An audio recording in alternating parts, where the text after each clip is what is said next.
So anytime a enterprise looks to do a portal initiative, the first reaction is, of course, that the business is too unique. The business processes are too complex, and so the only option is to build it themselves.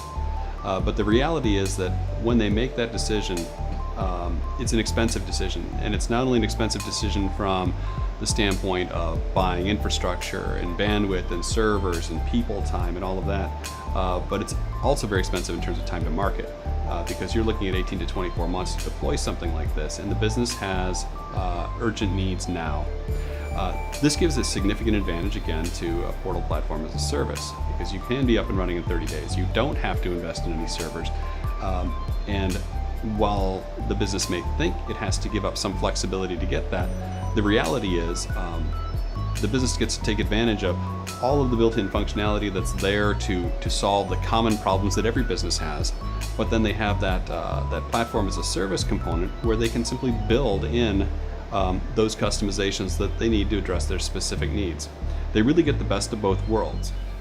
So an enterprise, faced with the question of how to go about solving a fairly significant portal initiative, a build-it-yourself portal where the initial license fees are 70 or 100 grand, it seems very attractive. Oftentimes, software as a service or portal as a service solutions look more expensive by comparison.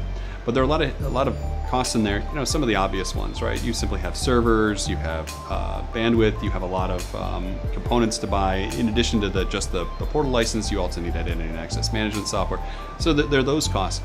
But there are also the costs in terms of people time. So overall, when you look at portal as a service, when you look at the total cost of ownership, it's a lot more cost effective for the business.